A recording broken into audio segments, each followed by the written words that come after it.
Os irmãos aqui presentes, graças e paz aos irmãos aqui também na gravação pelo YouTube. Sejam todos bem-vindos. Esse é o nosso canal oficial, Elcio Jesus /MGV. Se inscreva quem não é inscrito, ative o sininho lá naquelas opções todas. Todos os dias, às 19 horas, nós temos aí uma mensagem e, eventualmente, eu coloco uma reflexão durante o dia também. Se você não está recebendo notificação, você vá lá e confira na sua inscrição se está ativado o sininho, tá bom? Às vezes o YouTube dá esse problema, não está recomendando, não está notificando. Mas aí você vai diretamente no canal e acesse o nosso conteúdo. Esse é o tema, sem demora, vamos diretamente ao assunto. A lei para Israel, seu fim e o estabelecimento da graça. A lei para Israel e o seu fim. O sistema religioso, ele erra em vários aspectos, e um dos tais é que querem viver a lei não entendendo que a lei era para Israel. E além de não entender que a lei era especificamente para Israel, também não entendem que a lei acabou. Olha que coisa. Porque se eles dissessem, não, nós vivemos a lei, porque a lei, afinal de contas, é a lei de Deus, é a palavra de Deus, então a lei é para todo mundo. Tá, mas isso se a lei ainda tivesse em vigor. Mas a lei não vigora mais. 20 séculos se passaram, a lei foi abrogada em Cristo, foi cumprida, consumada, e eles ainda querem continuar vivendo algo que não existe mais. O sistema religioso parece aquela criança que vovó conta a história. Eu lembro que eu fui criado com minha avó. Tem gente que tem um preconceito, criado com a avó. Não, fui criado com minha avó, com muito orgulho. Minha avó foi meu pai e minha mãe. Não me deu uma educação acadêmica, mas me deu uma educação moral. E assim, abençoado, eu lembro que minha avó contava as histórias para mim. História de não sei o quê, história de não sei o quê. Eu ficava viajando naquelas histórias. Mas era história, aquilo não existe. Era fruto da imaginação. O sistema religioso vive à base de história, à base de genealogias, coisas que não existem mais. Então, pessoal, nós não estamos aqui para viver à base de história, nós estamos aqui para explicar a história bíblica, ouvir tudo, examinar tudo e reter aquilo que é bom, aquilo que traz uma edificação para as nossas vidas. Mas, como eu falei, o sistema religioso, além de querer viver a lei, que não era para eles, eles não entendem que essa mesma lei, ela já foi cumprida, consumada em Cristo Jesus. Então vamos entender. A lei para Israel, seu fim acabou, tá? Era como se fosse um contrato que foi cumprido, e o estabelecimento da graça. Olha lá. Êxodo capítulo 6, versículo 4. E também estabeleci a minha aliança com eles, tá? Vou explicar de uma forma mais rápida, mas porque é fácil. E também estabeleci a minha aliança com eles. Eles. Não é com nós. Não é com você. Também estabeleci a minha aliança com eles. Para dar-lhes a terra de quem? De Canaã. Então Deus prometeu a terra de Canaã para alguém aqui? Não. Então não é para você, é para eles. Para dar-lhes a terra de Canaã. A terra de suas peregrinações. Ninguém aqui peregrinou por lá. Quem aqui foi peregrino lá no Oriente Médio? Ninguém. Na qual foram peregrinos. Ninguém aqui, a igreja não ficou lá peregrinando lá, andando lá. Não, irmão. Foi para aquele povo. E foi para aquele povo que ele estabeleceu aquela aliança. Falando da primeira aliança, da lei de Moisés. 7. Êxodo 6, 7. E eu vos tomarei por meu povo, e serei o vosso Deus. E sabereis que eu sou o Senhor, vosso Deus, que vos tiro de debaixo das cargas de quem? Dos egípcios. A teologia moderna hoje, os grandes pregadores, renomados, conhecedores, doutores, eles dizem assim: Deus lhe tirou da terra do Egito. Porque eles usam isso como uma figura de linguagem para dizer que quando você pulava carnaval era Egito. Que quando você fumava, bebia, se prostituía, etc., era o Egito, simbolicamente falando. Para de simbolizar as coisas e vamos falar abertamente. Não tem nada a ver com o Egito. Tem a ver com as tuas obras carnais. Tem a ver com a tua vida que você escolheu viver daquela forma. Não tem nada a ver com o Egito. Não é porque Deus te tirou do Egito.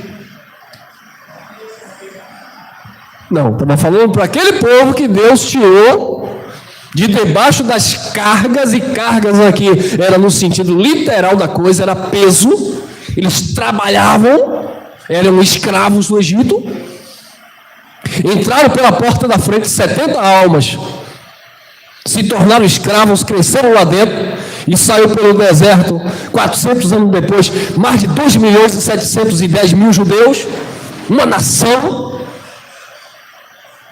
70 almas entraram pela porta da frente, 2 milhões saíram pela porta do fundo, expulso não, Deus tirou com o braço forte de debaixo das cargas dos egípcios. Então eu estou falando para aquele povo, com este povo Deus estabeleceu uma aliança, a saber, a lei, para aquele povo, a qual Deus chamou de nação, a qual Deus constituiu para representar o seu nome. Tem nada a ver com a igreja? Não, porque nós estamos na lei. Não tem nada de ninguém estar na lei, irmão. Por favor, eu falava com o irmão aqui em off, antes de começar aqui a nossa reunião aqui, que o sistema religioso, muitos irmãos lá, eles sabem que o que a gente tem pregado é verdade. Eles sabem, irmão. Tem um parente do meu irmão, né? Parente do meu irmão, da família, que ele diz assim: essa palavra é maravilhosa, eu creio nessa palavra, mas eu sou amigo do pastor há mais de tantos anos.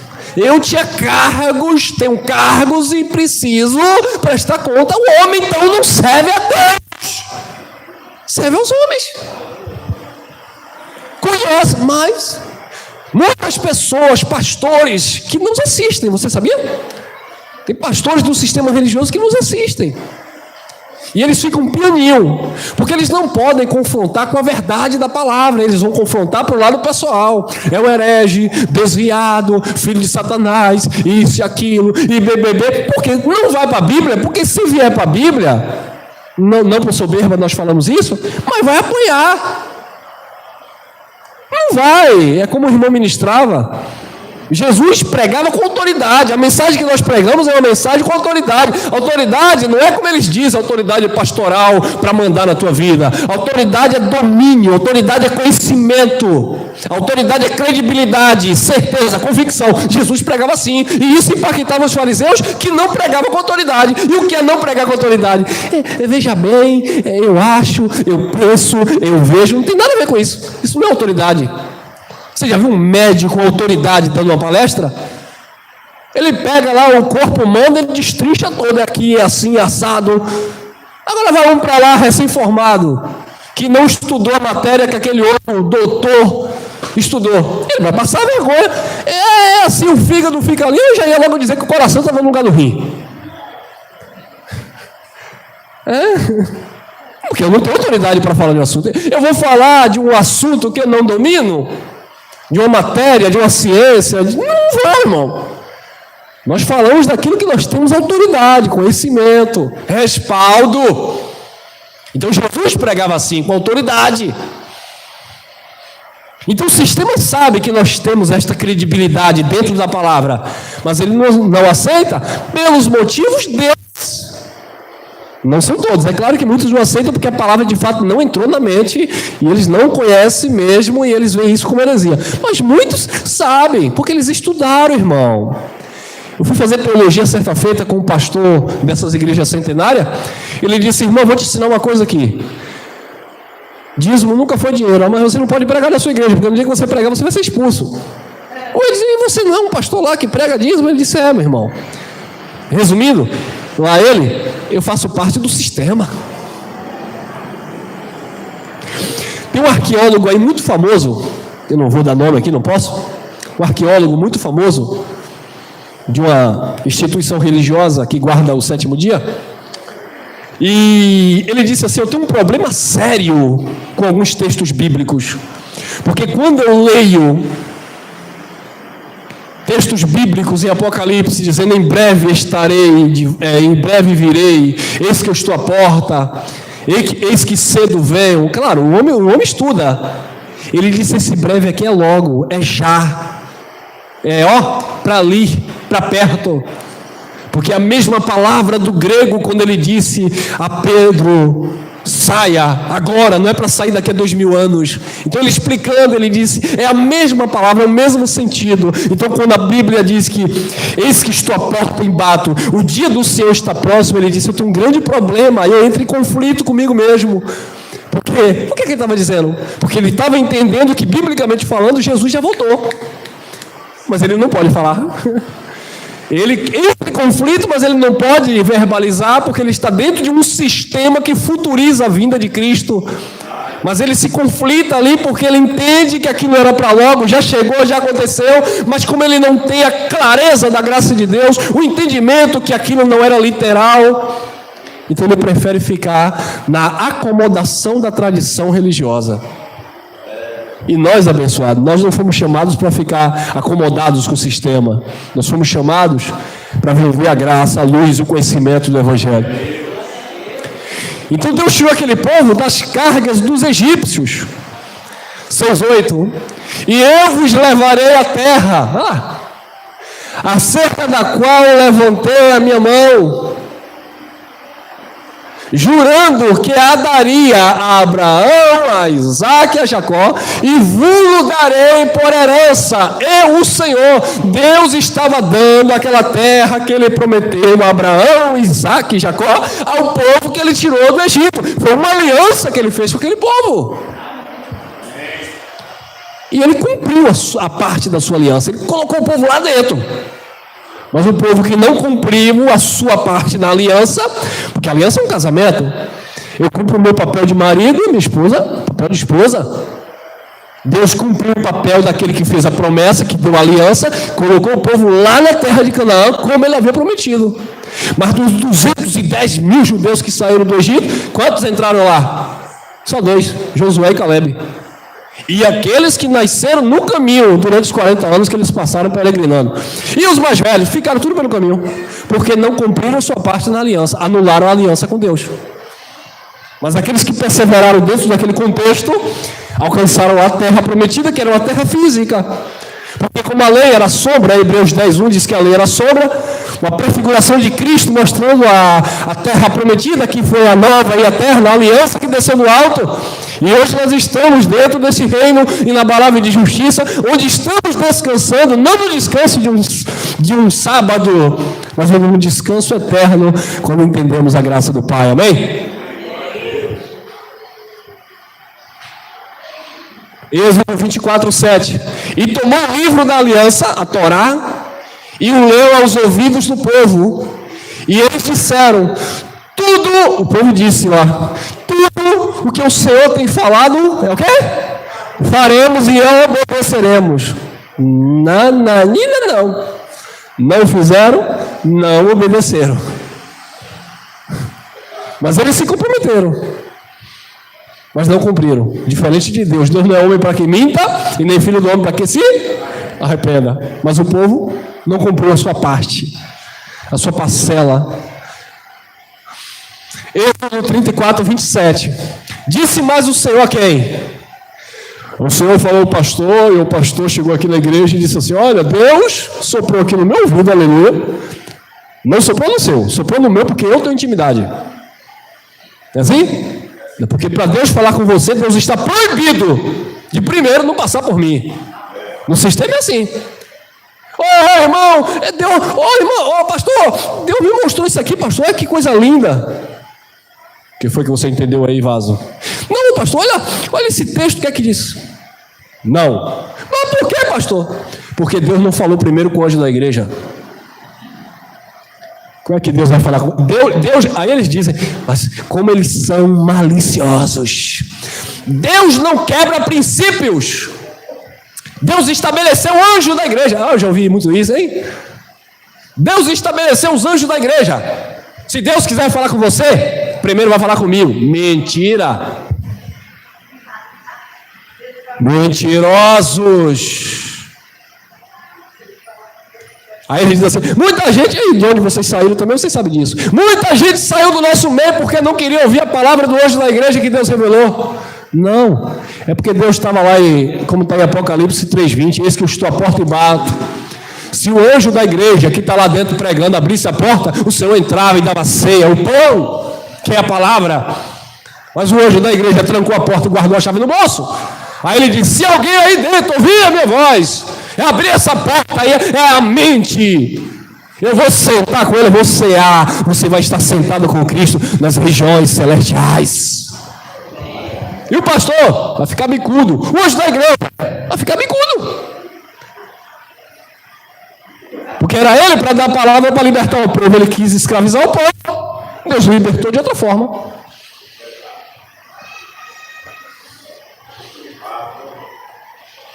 Então disse, mas o Senhor Moisés, escreve estas palavras, porque conforme ao teor destas palavras tenho feito aliança contigo e com a casa de quem? Israel. Então Deus estabeleceu aliança com Moisés e com a casa de Israel. Esqueça, quem não era judeu aqui não tinha nada a ver. Ah, irmão, porque sempre vem alguém querendo, né, irmão? Eu gosto de pregar e sempre está pensando se o outro estivesse pensando diferente. Por exemplo, irmão Elcio, mas naquele tempo só existia o judeu. Então era o judeu, era Israel que era de fato o povo. Aí os egípcios estavam onde? E os babilônicos estavam onde? Os assírios, os persas. E aí, cadê o povo? Cadê as outras nações que já existiam? Então Deus deixou esse povo lá, entregue à ignorância, longe do conhecimento, como disse Paulo, longe as alianças, sem conhecimento de Deus.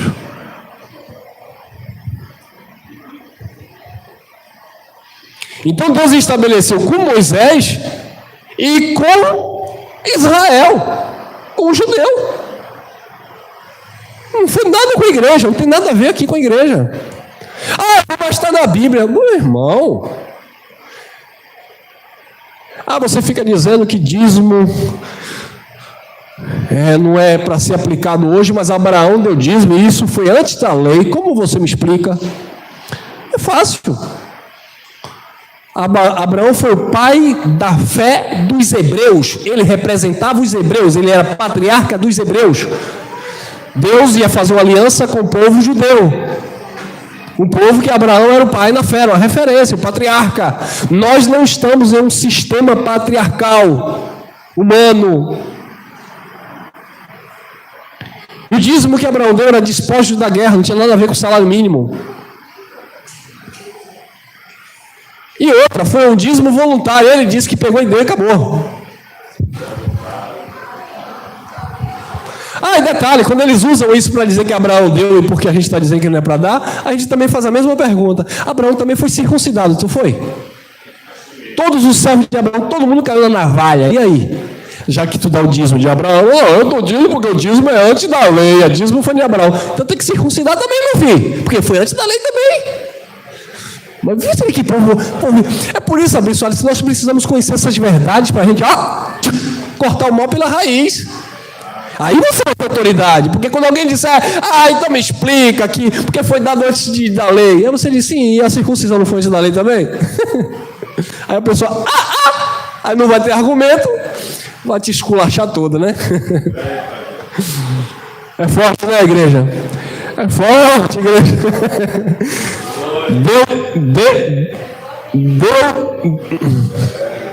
Vocês querem que eu fale língua estranha, né? Deuteronômio, capítulo 5. Deuteribicanta, capítulo 5, versículo 1, olha lá.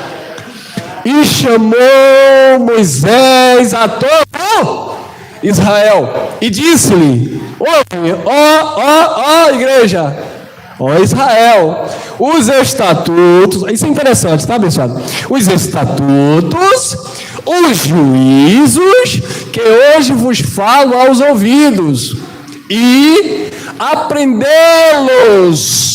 e guardá-los para cumprir.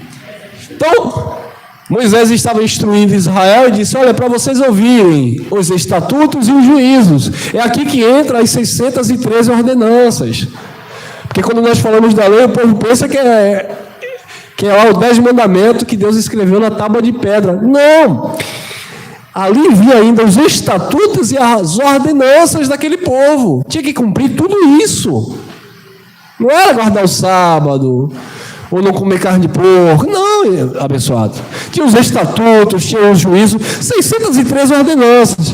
Mas quem pratica a lei hoje, que não vigora mais, eles escolhem algumas coisinhas da lei. Dízimo era da lei, mas aqui pode. O sábado era da lei, mas tem que guardar. Carne não pode, isso pode, aquilo não pode. Quer dizer, aí cria-se um sistema religioso onde a pessoa pega a Bíblia e aí começa a juntar versículos e formar sua doutrina com base aonde? Na Bíblia. Quem não vai, igreja evangélica tal e tal, ou igreja cristã tal e tal, não vai chegar e pregar uma cartilha, um livro, se bem que tem muitos que tem, né? Mas a maioria vai usar a Bíblia como fundamento. Por quê? Porque a Bíblia, na mente das pessoas, é sagrada. E o que é sagrado tem que ser aceito. Mas quem disse que a Bíblia é sagrada? Foi Deus? Onde foi? Me mostra um versículo na Bíblia. Olha que eu já li umas 3 vezes. Eu só quero um versículo na Bíblia que diz que a Bíblia é sagrada. Aí a gente pega os religiosos, né? Não, a Bíblia é sagrada. Me mostra um versículo na Bíblia. 31.042 versículos. Um versículo na Bíblia. Isso é a nossa, que tem 66 livros, sem as adulterações. Que a Bíblia é sagrada. A Bíblia não é sagrada, porque a Bíblia quem fez foi Roma. Foi Roma que compilou, que juntou os livros e deixou um monte de livro importante fora, que classificou como apócrifos, e colocou livro que nem era para colocar. Porque tem livro dentro desse livro aqui, que não faz sentido nenhum para a gente. Mas por quê? Porque eles criaram essa doutrina. Porque eles queriam que fosse desta forma. Então a Bíblia não é sagrada. Sagrada é a palavra de Deus, que não volta vazia. Sagrada é a palavra de Deus, que é digna de toda aceitação. Sagrada é a sã doutrina, que veio do Eterno, veio do Espírito, não a Bíblia.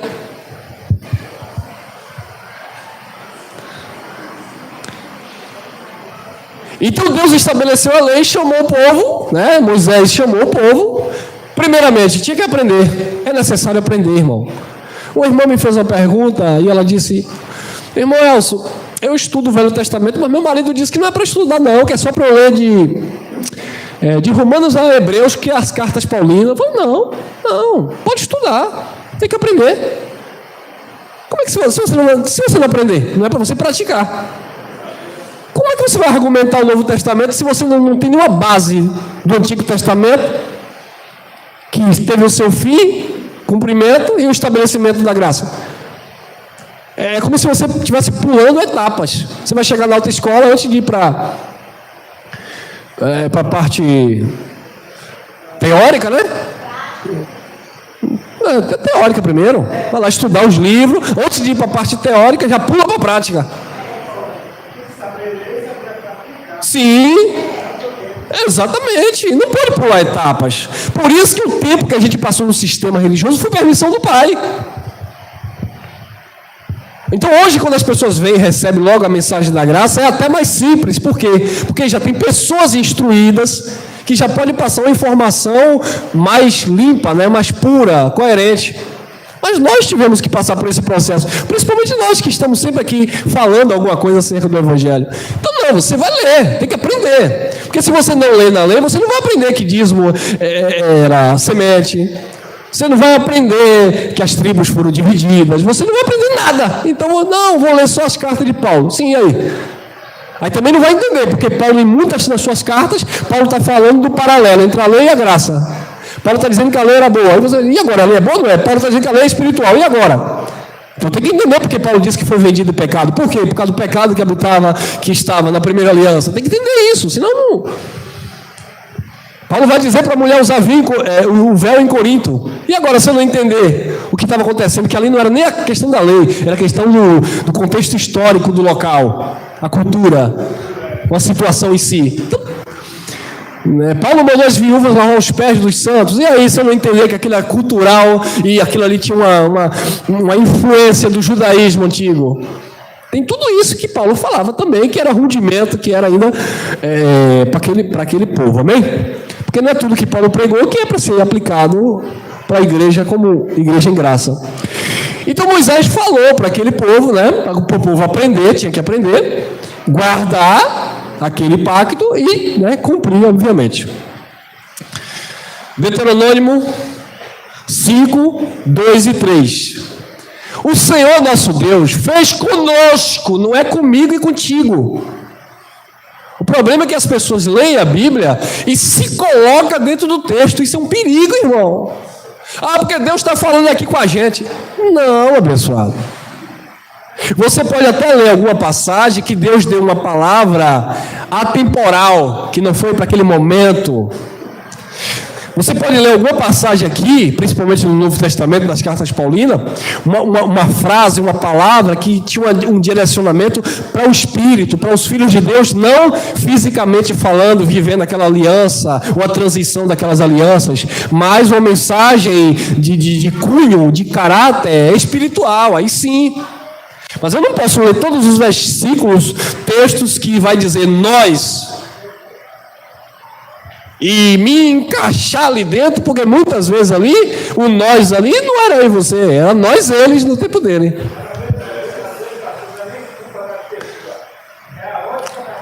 Exatamente. Aprenderam assim, então a gente tem que ter essa paciência, porque eles aprenderam dessa forma. Mas eu falo que quando a gente vem corrigir isso, nós somos taxados como herege. Quando Jesus disse, não passará esta geração sem que tudo isto aconteça. Então quando nós explicamos que é aquela geração de Jesus, eles dizem, herege, isso e aquilo, porque eles não entenderam a questão da geração e para quem Jesus estava falando, Então o Senhor nosso Deus fez conosco aliança onde?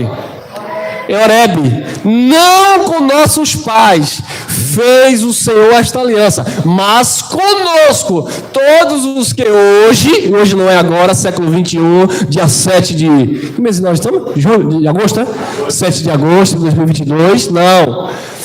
Mas conosco todos os que hoje, lá em Moisés, estavam lá, presente. Hoje, aqui estamos como? Vivos ou mortos? Vivos, porque Deus não tinha aliança com mortos. Aqueles que receberam e morreram, passou. Partiu da vida, acabou. Não tem mais comprometimento com as coisas da carne, da terra, do mundo. Acabou. Então Moisés estava dizendo, Deus está falando hoje conosco, não aliança com os pais que ele fez, os pais já partiram. Deus não estava aqui cobrando de Isaac, de Abraão. Irmão, mas de Abraão e Isaac não tinha ainda lei. Não, Deus não estava cobrando quando ele estabeleceu lá no Egito, que o povo saiu, que muitos morreram. Não foi para aqueles que já tinham partido, que morreram lá no deserto, que Deus estava cobrando a responsabilidade. A responsabilidade Deus estava cobrando por Moisés daqueles que estavam vivos. É como eu chegasse aqui hoje, estou ministrando a palavra da graça. Você que já partiu há 2 anos atrás, você tem que cumprir a graça. Não faz sentido. É para os vivos, a palavra é para quem está vivo. Amém? A responsabilidade é para quem está ouvindo. Agora, hoje, você que acompanha aí, no sistema a gente falava muito isso, que palavra, pastor! Aí a mulher gritava, a irmã Jaque então, se meu marido estivesse aqui para ouvir essa palavra. Não tem nada a ver com seu marido, é tu que está ali, está ouvindo. Aí quando está os dois, que a palavra corta, um cutuca o outro, fala Jeová, fala Deus com ele, comigo não, fala com ele. Deus está bradando, hein, terra?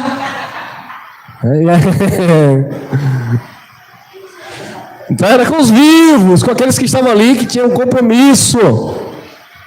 Aí, foi aonde? Foi em Horebe, olha lá, aliança em Horebe. Olha a confirmação, Malaquias 4:4.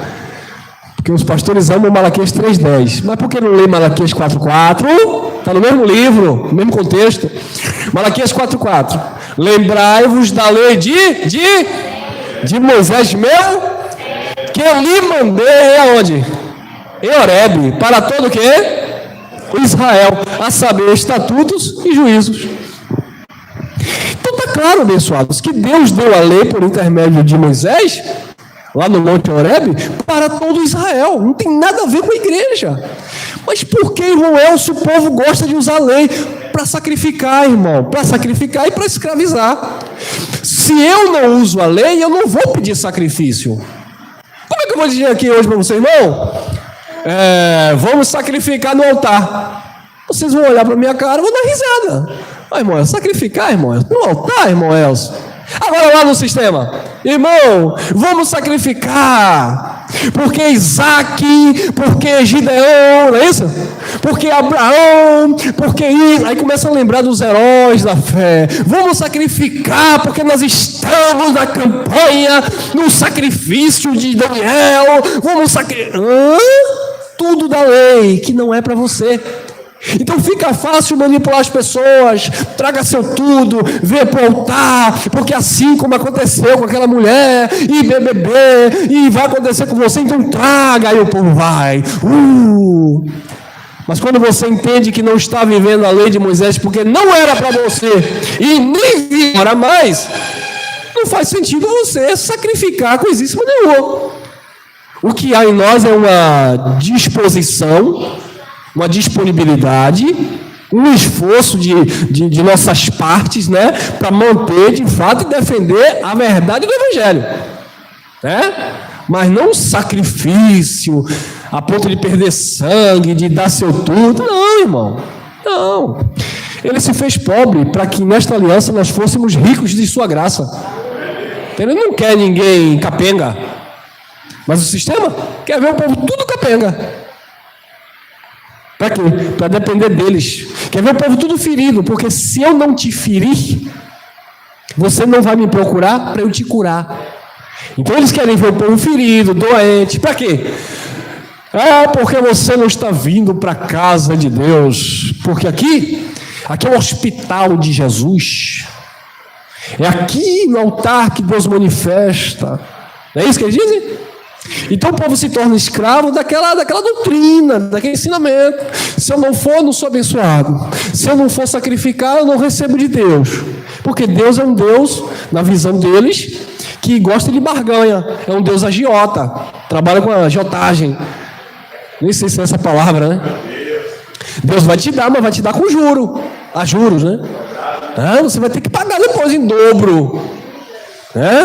Então tem que ser assim. Então tem que usar a lei. Mas quando a gente chega e mostra como era e para quem ela era, aí eles ficam aqui com a gente. Olha lá. Lembrai-vos da lei de Moisés, meu servo, que lhe mandei em Horebe para todo Israel, a saber, estatutos e juízos. Eram lá as 613 ordenanças para aquele povo cumprir. Tiago capítulo 2, versículo 10, Tiago diz, olha, se você cumprir toda a lei, mas tropeçar em um ponto dela, tornou-se transgressor de toda a lei. Não adianta cumprir 9,9%, 99,9%. Não, tropeçou num ponto, é transgressor. Não tem como cumprir. Paulo falando também à igreja da Galácia, capítulo 3, versículo 10, Paulo diz, olha, aquele que pratica a obra da lei vai viver por ela. Agora fique sabendo que pela lei ninguém será justificado. Porque o homem é justificado diante de Deus pela fé e não pelas obras da lei. Porque Paulo sabia que ninguém podia cumprir. Pedro chegou no meio da comunidade, estavam os gentios com os judeus, todo mundo comendo e bebendo, todo mundo junto, brincando, se divertindo, se alegrando, todo mundo livre. Aí Pedro estava lá também, participando daquela graça maravilhosa, porque a graça de Deus é isso, é liberdade, é amor, é reciprocidade, não tem negócio de individualidade, não tem negócio... Não, todo mundo junto e misturado, todo mundo nivelado, ninguém aqui é maior do que ninguém, não existe superior. Quem tem divide, quem não tem que ser assim. Essa era a visão do Evangelho da Graça. Então Pedro estava lá, mas quando Pedro bateu o olho para a direita, não sei se foi na direita ou foi na esquerda, deve ter vindo da frente, né? Quando Pedro bateu o olho que viu Tiago e João, que eram considerados como os colunas da igreja primitiva, legalista ferrenho, Pedro, dissimuladamente foi se retirando e Paulo estava de olho. A ponto de até Barnabé, quando a Bíblia diz até Barnabé, quando Paulo fala até Barnabé, é porque Barnabé surpreendeu Paulo, porque Barnabé conhecia a graça. Lembra do que eu falei? Tem gente que conhece a graça, mas quando eles percebem a pressão religiosa, eles deixam você que acreditava que você é um eleito, predestinado, em amor, você é um abençoado, que Deus habita em você, aí ele deixa você e se ajunta à maioria, aos doutores. Por quê? Porque você já não tem tanta credibilidade, porque aquele pastor é famoso, porque aquele homem ali tem autoridade, porque aquele homem tem um canal na televisão, porque aquele homem tem diversas igrejas. Você não tem nada, você não tem ninguém. Não, nós temos a graça do Pai. Então Pedro, quando dissimular, falou, ao invés de ficar com Paulinho aqui, Paulinho era um crente aí que batia no povo de Deus, agora recebeu revelação. Mas ao invés de ficar com Paulinho aqui, eu vou me juntar ao teólogo Tiago, ao irmão João, e até Barnabé foi junto, e alguns judeus foram juntos também. Paulo chamou Pedro na presença de todos. Você não está agindo em conformidade com a verdade do Evangelho. Você está querendo se justificar pelas obras da lei? Você não sabe que pelas obras da lei ninguém será justificado diante de Deus? Aí no versículo 21 do capítulo 2, ele fala para Pedro, porque o sermão é lei para Pedro. Eu não anulo a graça de Deus, porque se a justiça procede da lei, segue-se então que Cristo morreu em vão. Então Pedro foi disciplinado pelo irmão Paulo. Mas Pedro era um homem humilde, não foi esse cara rebelde. Paulo me corrigiu, sabe de eu vou deixar Paulo aí. Eu não quero conta com esse negócio que Paulo prega, não. Chegou lá na segunda carta, 3,15, Pedro reconhece. Como nosso amado irmão Paulo falou em todas as suas epístolas, onde há pontos difíceis de entender, que os incautos e inconstantes distorcem para a sua própria perdição, como todas as outras escrituras. Inclusive Pedro distorcia. Mas ele se rende à sabedoria de Paulo que Deus havia concedido. Amém? Agora pergunta, você acha que o sistema religioso vai se render à sabedoria de Deus na tua vida? Não vai. Sabe o que é que vão fazer?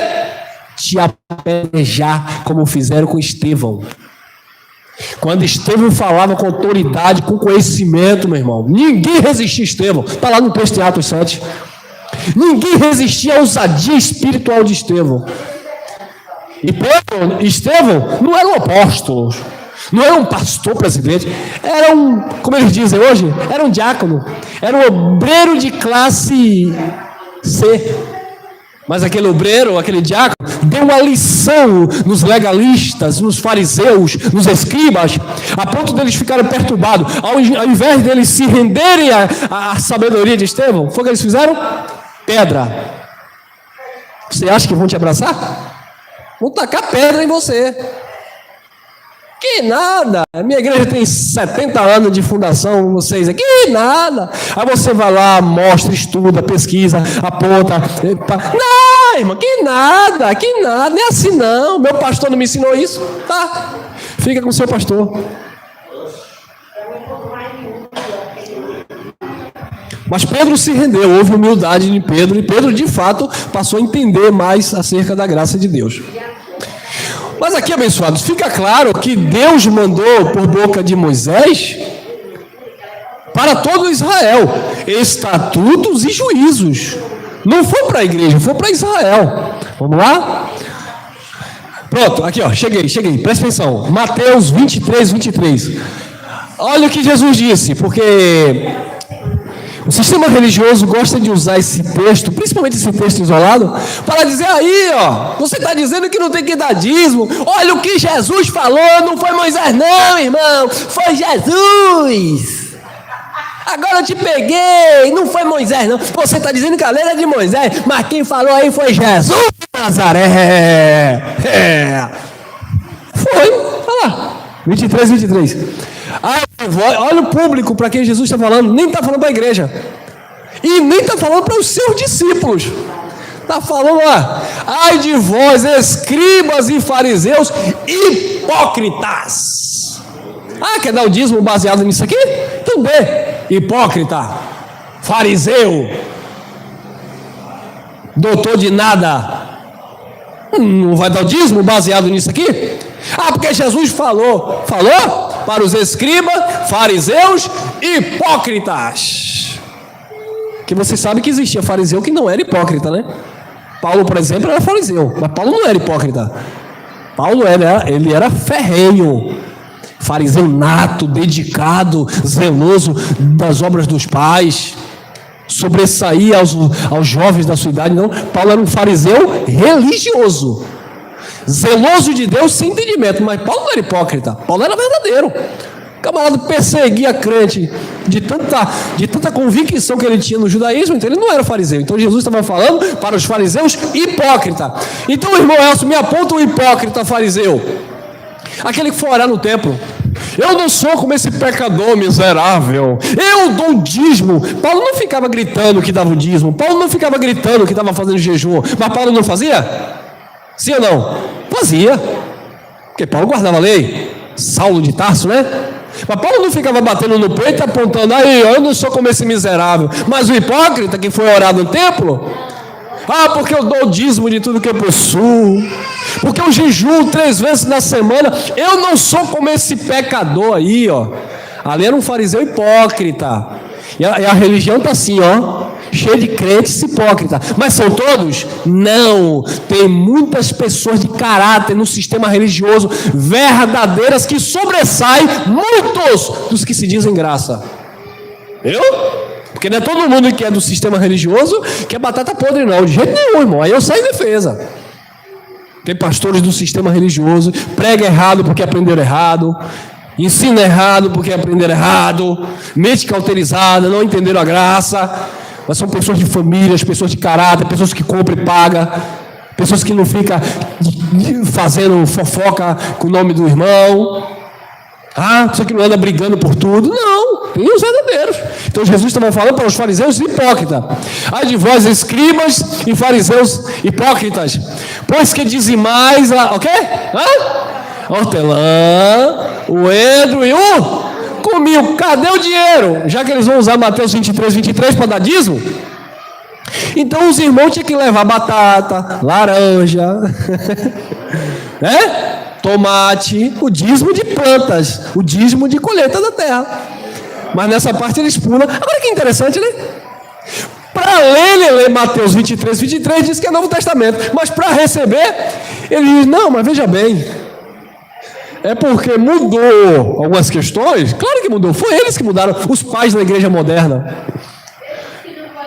Claro que mudou. Por que mudou? Porque Roma, abençoado, queria recolher impostos, e o Império Romano, Constantino, não queria receber sacos e sacos de cenoura. Para quê? Ia dar sopa?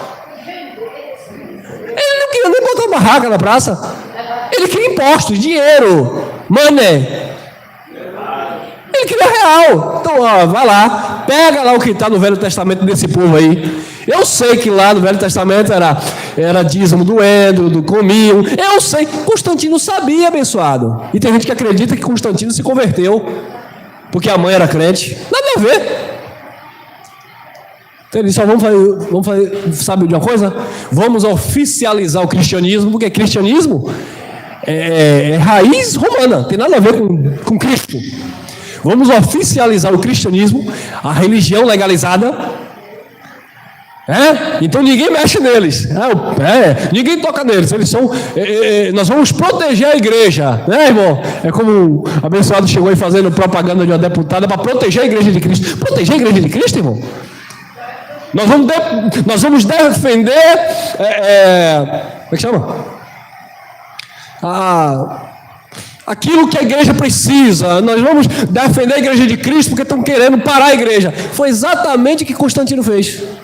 Vamos oficializar. Ninguém vai matar crente mais. Acabou lá com os coliseus lá de Roma, né? Não solta mais leão para matar ninguém. Não quero ver um crente aí pendurado como o Nero fez e matou e tocou fogo. Não quero ver crente sofrendo.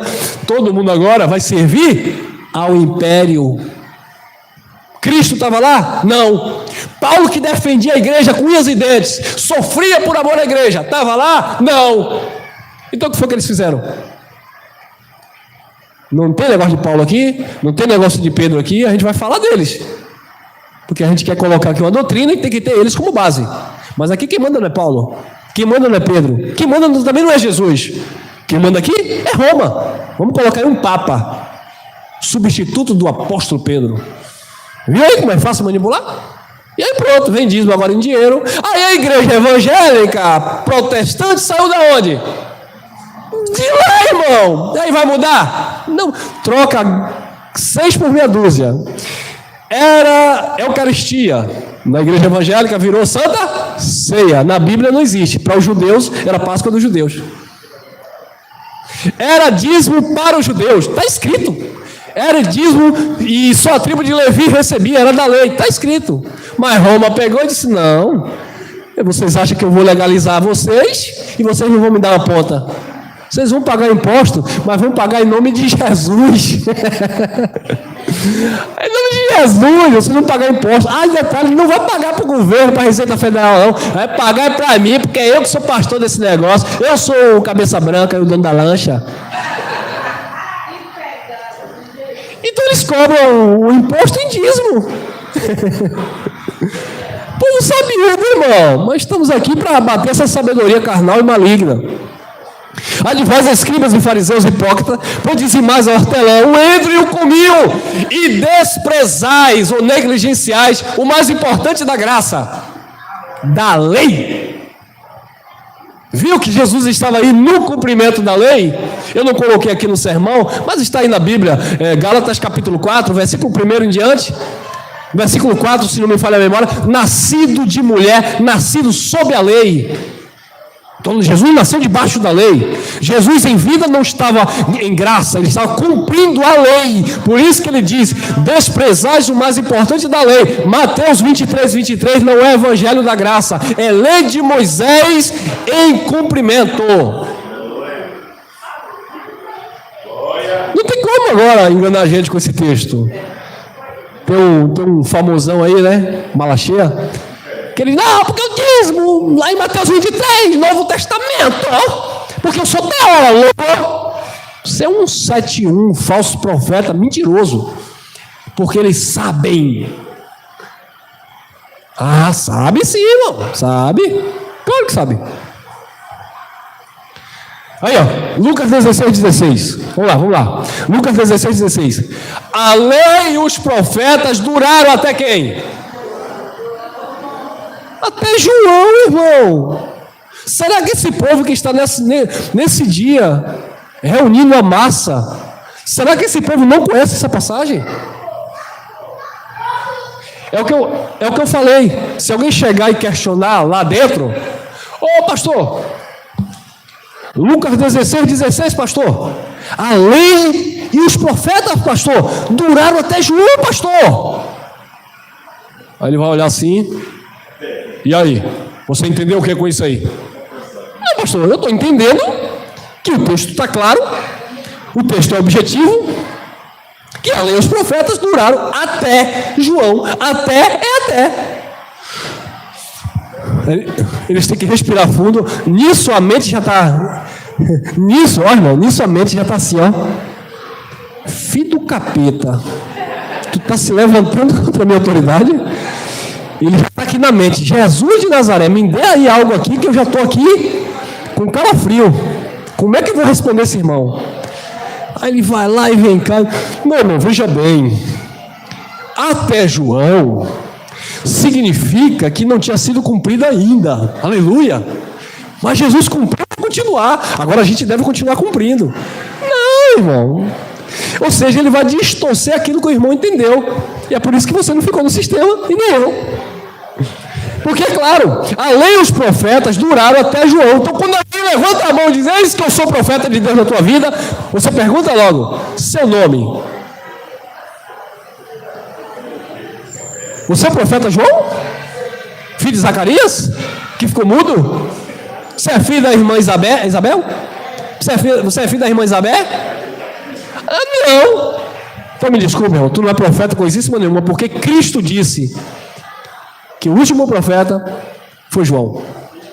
Não, mas veja bem, é porque, não tem porquê, não tem mais nem menos, o último profeta foi João.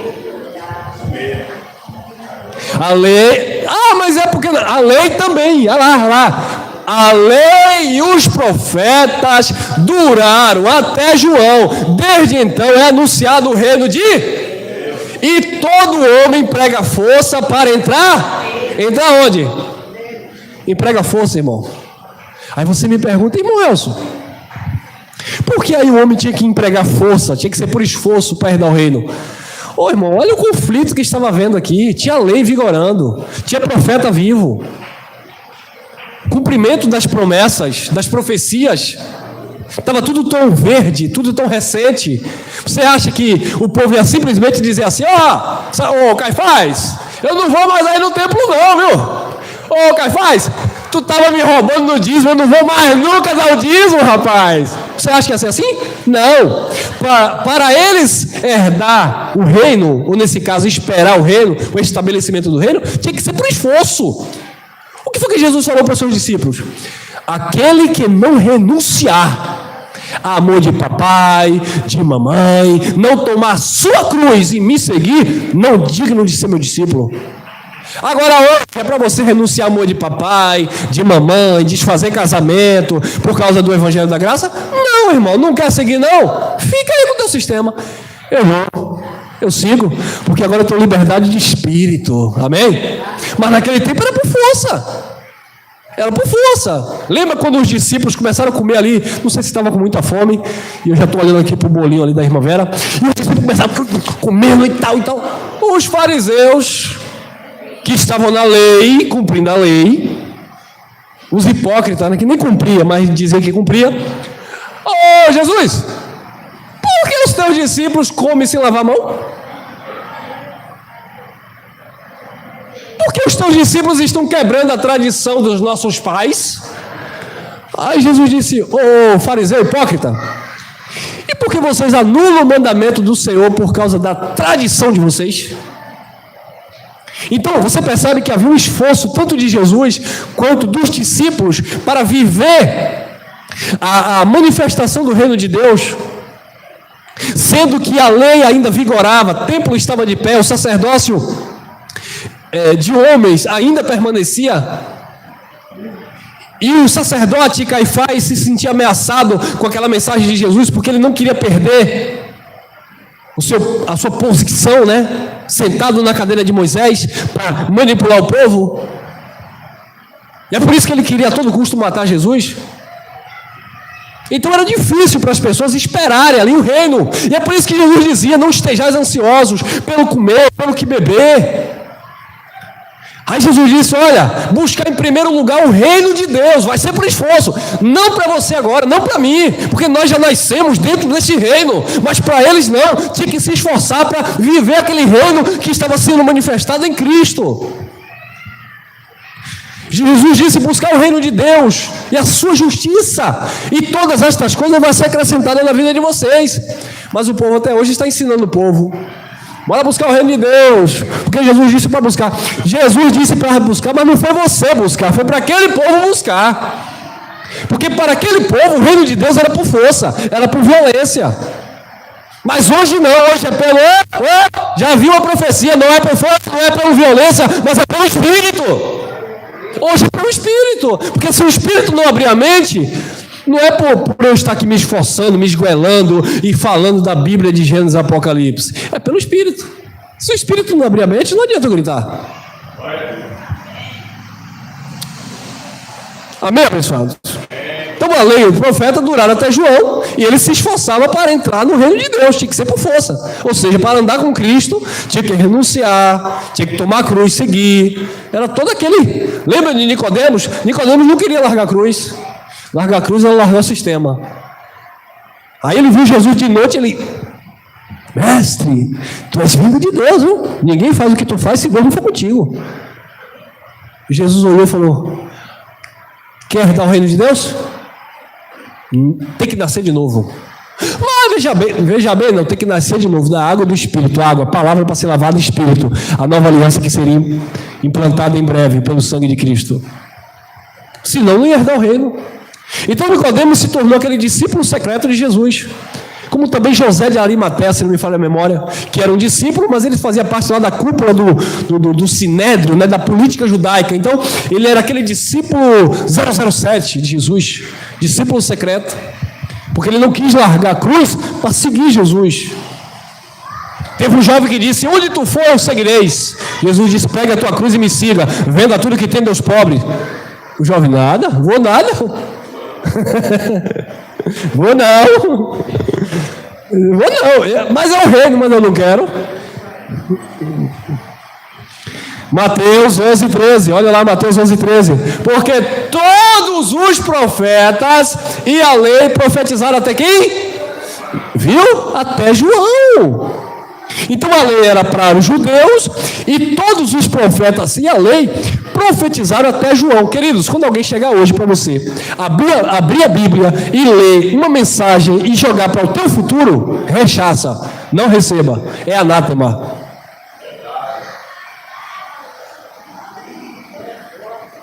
Não, irmão, aqui.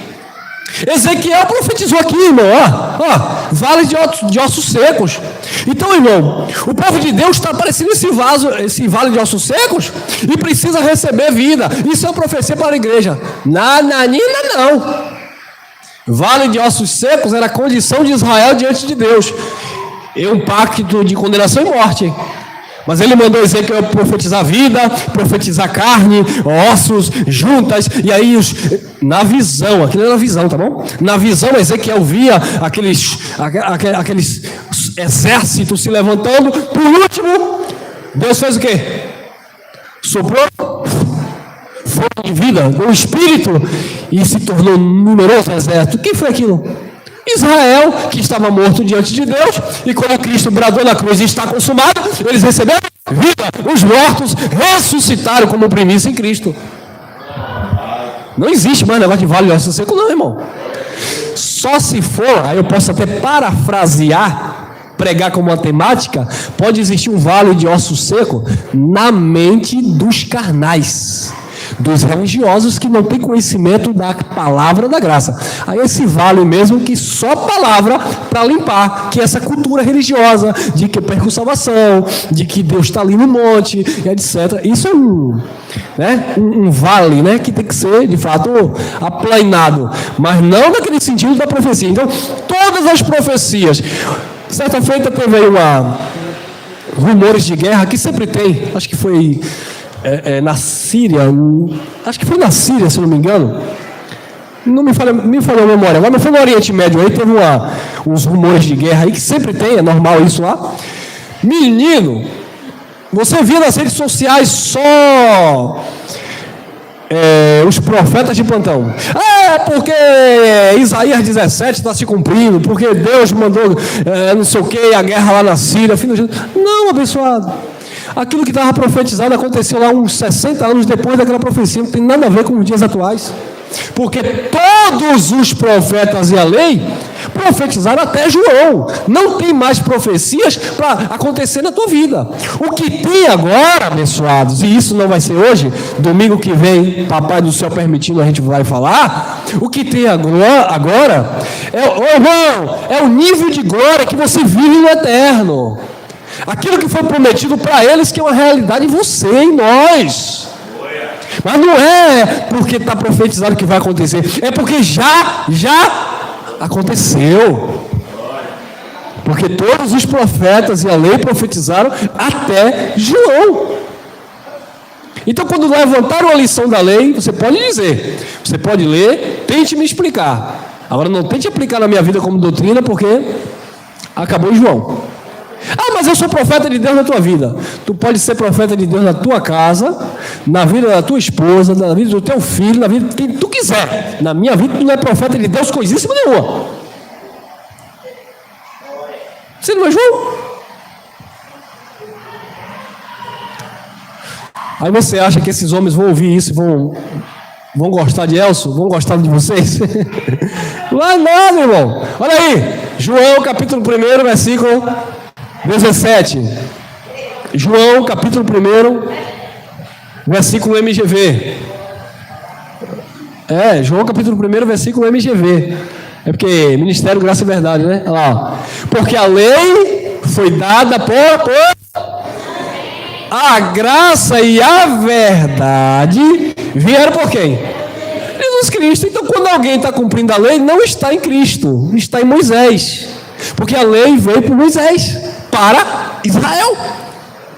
Então, a lei foi dada por Moisés. A graça e a verdade vieram por Jesus Cristo. A graça, ela carrega a verdade, tá, abençoada? Como, se não me engano, o irmão Cristiano França fala, com os dois lados da moeda, né? A graça com a verdade, não é graça. Você vê muita gracinha aí, né? Tem um ministério aí que é não sei o que, internacional da graça. Que graça! Não tem nada de graça ali, irmão, mas é internacional, irmão. Aqui a gente está na Itinga, Lauro de Freitas, Bahia. Lá é internacional. Aí a pessoa vai dizer, oxente, entre Itinga, Lauro de Freitas, eu fico com aqui, é internacional, está em todo mundo. Vai! Tu vai ver a graça. Então tem que ser graça e verdade, a verdade contida na graça. Porque a lei foi dada por Moisés, a graça e a verdade vieram por Jesus Cristo. Isaías capítulo 55, versículo 3, já era uma profecia. Eu li João, mas agora uma profecia lá 700 anos antes de Jesus de Nazaré, que já citava que Deus iria fazer uma outra aliança. Inclinai os vossos ouvidos e vinde a mim. Ouve, e a vossa alma viverá, ia ter vida agora na alma, né, irmão? Ia desfrutar agora do prazer de viver o eterno, de viver Deus. Ouve, e a vossa alma viverá. Você vai ouvir a graça de Deus e a sua alma vai ter vida. Porque convosco farei uma aliança perpétua, dando-vos as firmes beneficências de quem? De Davi. Agora aqui entra um mistério, mas nós vamos desvendar o mistério. Olha, Nelson, mas também o profeta Isaías está dizendo convosco, e convosco também não é com a igreja. É verdade. Só que aqui, a aliança que Deus estava fazendo com aquele povo, agora não seria uma aliança que teria um fim, seria uma aliança eterna. E é aqui que os gentios fazem parte. Porque naquela aliança que ia ter um fim, que veio por Moisés, nós não tínhamos participação nenhuma. Agora, naquela que viria como a segunda aliança, que seria eterna, aí você entra. Agora tem outro detalhe. Esta segunda aliança não era para você, ou não é para você.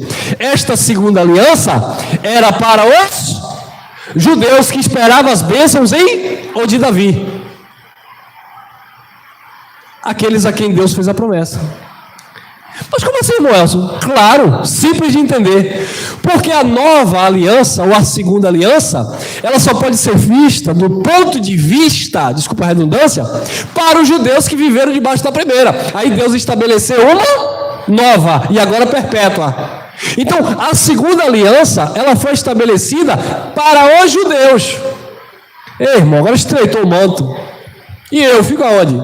Você fica nela. Só tem um detalhe. Para nós, não existe segunda aliança. Por quê?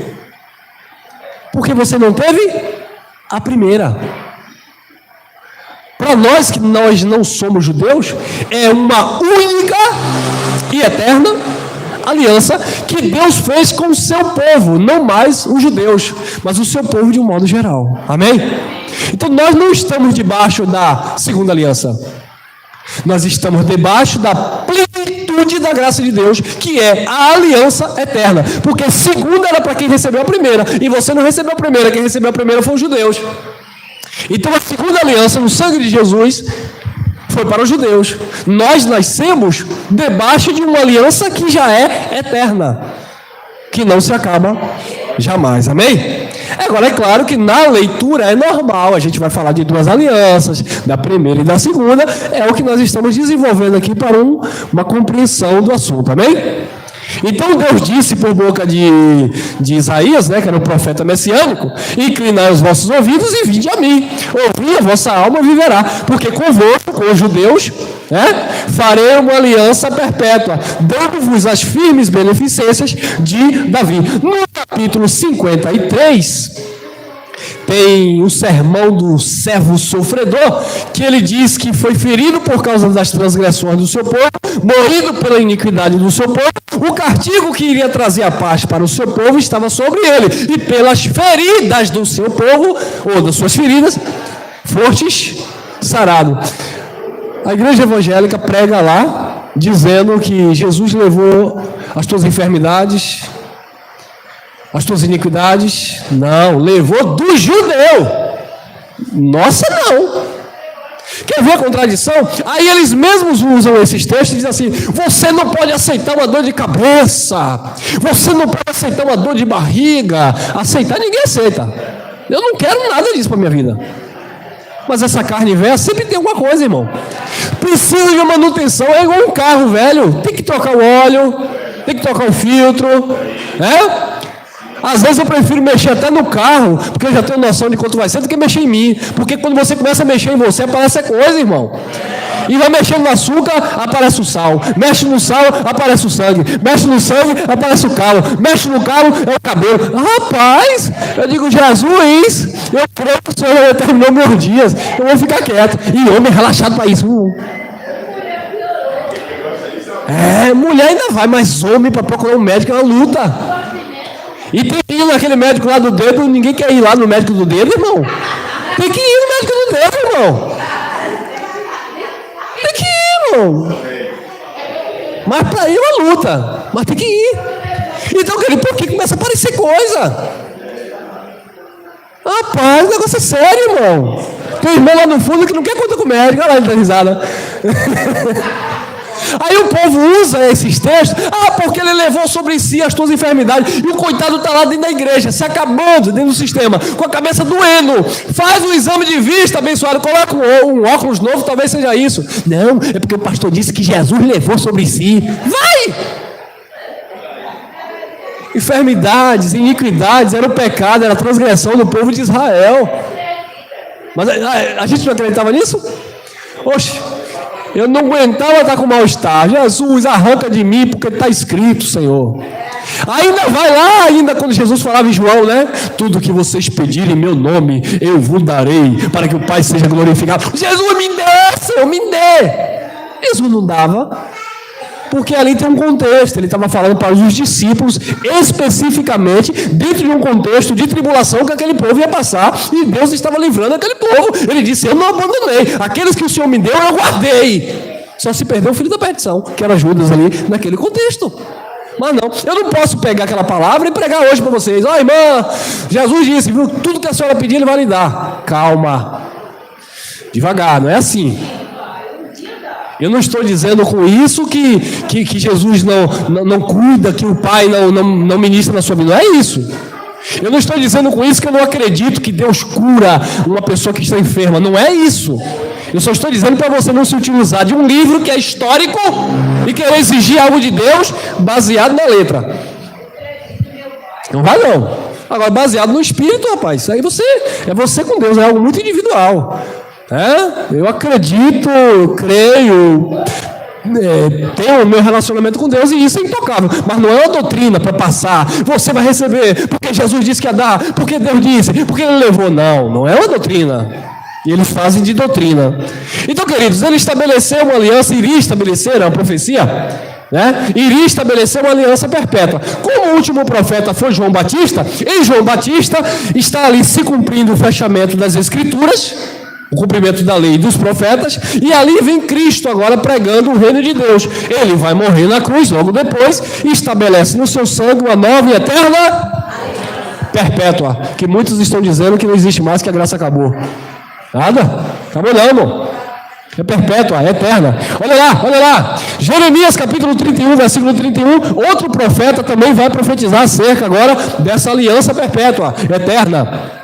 Eis que dias vêm, ia vir, está no emprego do verbo futuro, ainda ia acontecer em Cristo. Eis que dias vêm, diz o Senhor, em que farei uma aliança nova, uma nova aliança, com a casa de quem? Lembra que eu falei que a aliança nova não era com a igreja?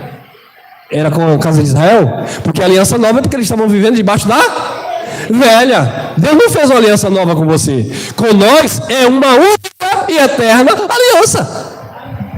Eis que eu farei uma aliança nova. Aí tem gente que está pegando esses textos aqui e dizendo que você não está na graça porque a aliança nova foi para Israel e Judá. Querido, a segunda aliança, ele está falando que estabeleceu para a casa de Israel e de Judá. Mas como ela é perpétua e não tem a terceira, nós estamos inseridos nela, que para nós é a única e eterna. Amém? Eis que dias vêm, diz o Senhor, em que farei uma aliança nova, uma nova aliança com a casa de Israel e com a casa de Judá. As tribos estavam divididas ali por causa de uma questão política religiosa. Olha lá, Jeremias 31, 32. Não conforme a aliança que eu fiz com seus pais no dia em que eu os tomei pela mão para os tirar da terra do... Viu que a primeira aliança não foi para a igreja? Foi para aquele povo que saiu do Egito? Porque eles, não foi você, porque eles invalidaram a minha aliança, apesar de eu os haver desposado, diz o Senhor. Então Deus estabeleceu a aliança lá, quando aquele povo saiu do Egito, mas aquele povo não cumpriu a aliança. A primeira aliança não foi para a igreja, não é para você, por isso que não tem essa, irmão. Ah, irmão, mas eu preciso dar o dízimo. Primeira aliança, não foi para você, mas eu preciso ir para o monte. Primeira aliança não era para você, mas eu preciso guardar o sábado. Primeira aliança não era para você, era para aquele povo que saiu do Egito. Agora havia a promessa de uma segunda. 33. Mas esta é a aliança que farei. Não tinha feito ainda. Esta é a aliança que farei com a casa de Israel depois daqueles quais dias?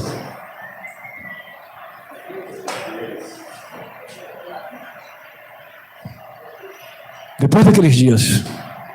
Porque a aliança, a nova aliança, foi estabelecida onde?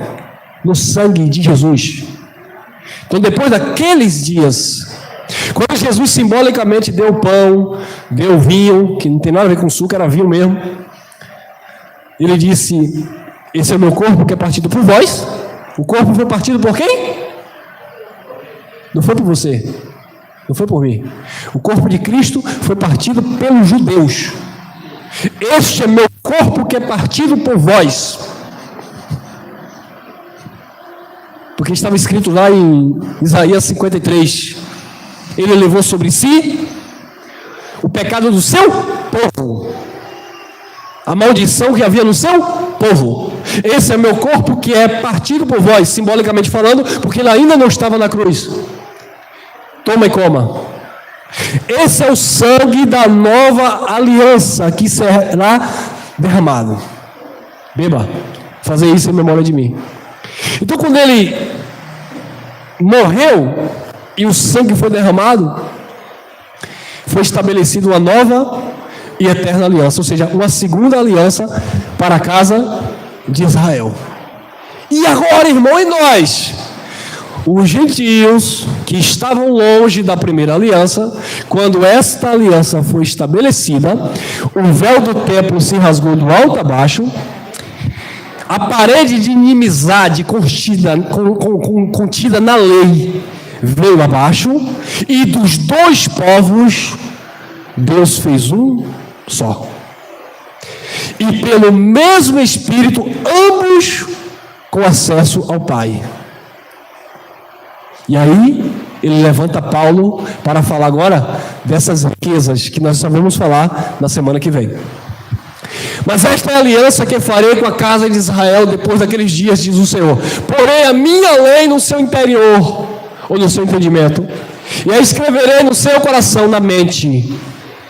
E eu serei o seu Deus, e eles serão o meu povo. Essa profecia ainda diz respeito à casa de Israel, porque era uma aliança nova que foi profetizada. Quer ver o cumprimento dessa aliança? Vamos lá, vamos para Paulo. Tem mais aqui, Jeremias 31, 34. E não ensinará mais cada um o seu próximo, nem cada um o seu irmão, dizendo: conhecei o Senhor, porque todos me conhecerão, desde o menor até o maior deles, diz o Senhor, porque lhes perdoarei a sua maldade, e nunca mais me lembrarei dos seus. Então Deus ia perdoar a maldade do seu povo e o pecado do seu povo. E que pecado era esse? A transgressão da lei. E ele não ia se lembrar mais. Agora me pergunta aí, irmão, por que Deus não ia se lembrar mais? Porque onde não há lei, não há pecado. Se a lei acabou, Deus ia se lembrar de quê? Deus só se lembrava do pecado quando havia lei, porque a lei dava força ao... Ele tirou a lei, cumpriu a lei, não havia lei. Não há lei, não há pecado. Aí Paulo disse: pecaremos, pois, porque não estamos debaixo da lei, mas debaixo da graça? De modo nenhum.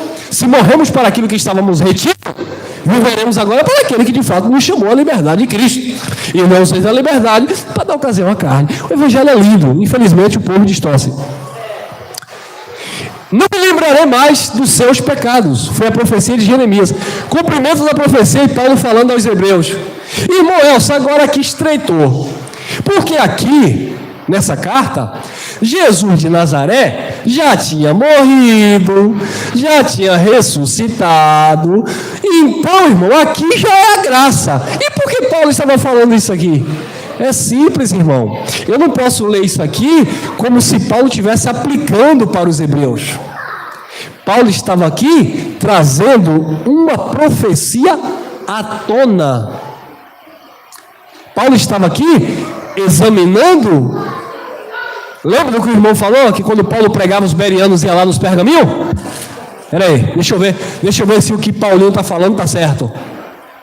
Então, quando Paulo falava, Paulo tinha um respaldo nas Escrituras. É exatamente isso aqui que Paulo estava falando. Paulo não falou isso aqui porque deu na telha de Paulo. Paulo não chegou assim e disse assim: ô hebreus, eu tive uma revelação aqui agora. Não, Paulo não disse isso não. Paulo disse: olha o que está escrito. Aí Paulo vai recorrer à profecia que de fato já tinha se confirmado, já era uma realidade. Aí Paulo vai agora jogar na cara dos hebreus aquilo que já era uma realidade, que os hebreus não se apropriaram. Mesma coisa a igreja evangélica hoje. Deus já salvou, o Espírito já habita no povo de Deus, e o povo está dizendo: vai buscar o Espírito, vem para cá para Deus te salvar. Não, irmão, isso já aconteceu. Como isso aqui já tinha acontecido na época de Paulo, porque a escrita aos hebreus já é depois da ressurreição de Cristo. Mas como o templo ainda estava de pé e os pactos ainda se cruzavam, Paulo tinha que explicar detalhadamente aquilo que aconteceu na lei. Aí Paulo vai explicar. Mas agora alcançou ele ministério tanto mais excelente, quanto é mediador de uma melhor aliança, que está confirmado em melhores promessas. Segura isso aqui, porque a mensagem próxima, talvez na semana que vem, a gente vai falar que ninguém aqui está debaixo de promessa, porque aquilo que era promessa era da lei para eles. 7. Porque se aquela primeira aliança, porque se aquela primeira não fora irrepreensível, nunca se teria buscado lugar para quê? Se a primeira... Esquentei aqui. Queridos, se a primeira aliança não fosse irrepreensível, não seria necessário estabelecer a segunda. Mas a primeira foi irrepreensível, as pessoas não cumpriam. Por isso que Cristo veio para cumprir. Nunca se teria buscado lugar para a segunda. Tem mais? Tem 8. Porque repreendendo-os, lhe diz: eles virão. Isso estava escrito onde? Jeremias falou isso. Jeremias 31. Eles que virão dias, diz o Senhor, em que com a casa de Israel e com a casa de Judá estabelecerei uma nova. E esse é o tema: a lei para Israel, o fim da lei e o estabelecimento da nova aliança, que é a graça de Deus. Com a casa de Israel eu estabelecerei uma nova aliança. Mas, irmão, Paulo estava dizendo que era com a casa de Israel, porque Paulo estava repetindo uma profecia e ele estava falando para os hebreus. Paulo estava falando para os hebreus, porque é uma carta de repreensão aos hebreus que queriam viver os dois modelos sacerdotais. Aí em Hebreus 7, 12, Paulo disse: mudando o sacerdócio, necessariamente também se faz mudança da lei. Sai a lei de Moisés, João capítulo 1, versículo 17, entra Romanos capítulo 8, versículo 2, porque a lei do Espírito de vida em Cristo Jesus me livrou da lei do pecado e da morte.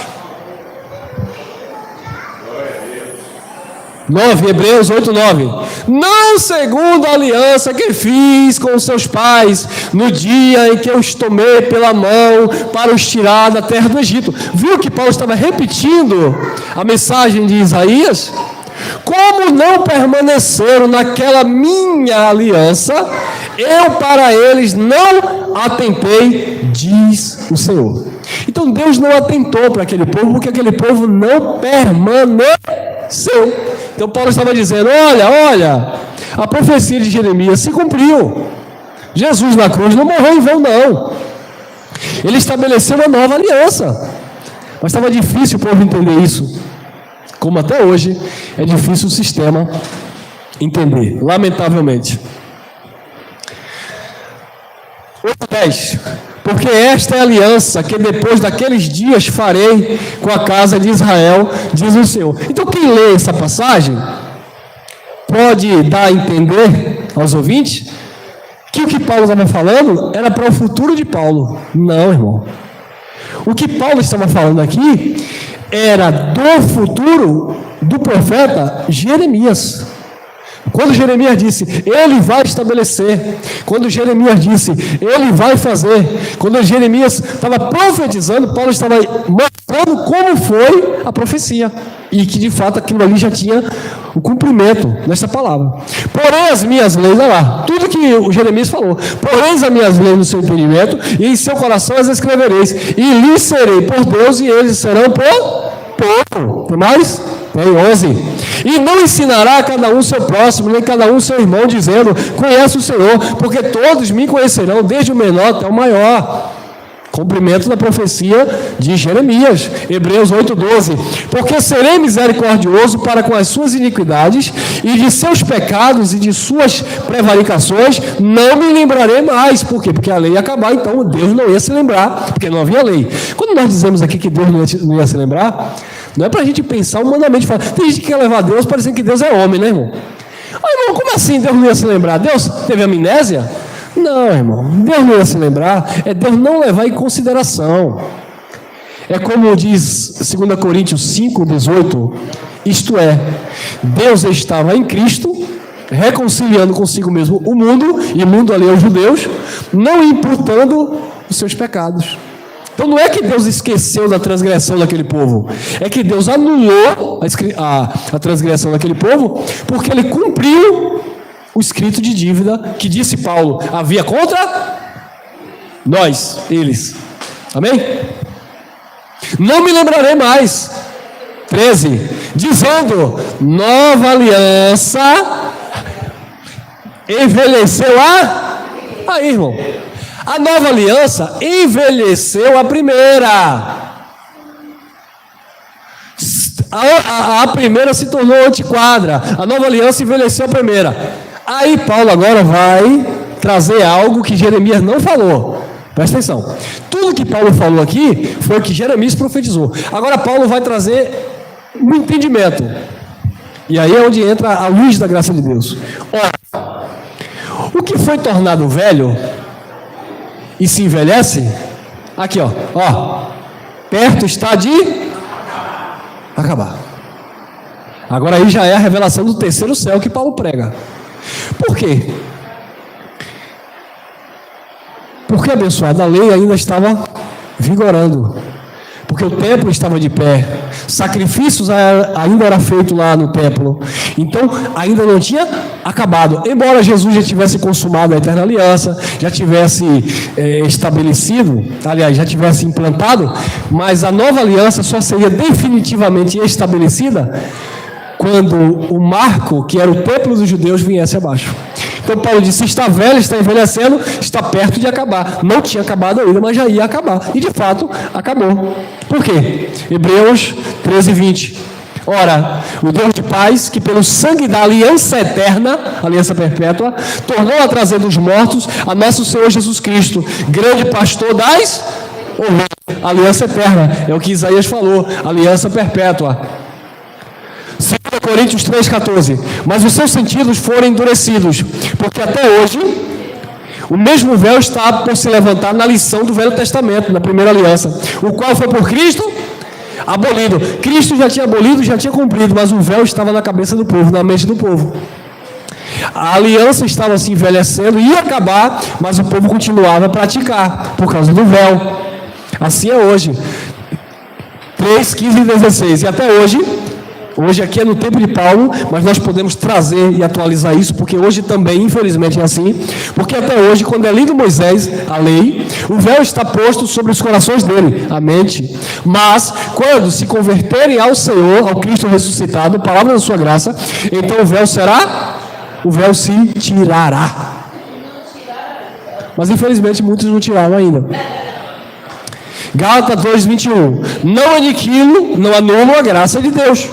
Porque se a justiça provém da lei, segue-se então que Cristo morreu em vão. Romanos 10, 13 e 4. Porquanto, não conhecendo a justiça de Deus e procurando estabelecer a sua própria justiça, não se sujeitaram à justiça de Deus. Porque o fim é Cristo, para a justiça de todo aquele que nele crê. Romanos capítulo 1, versículo 17, e encerramos.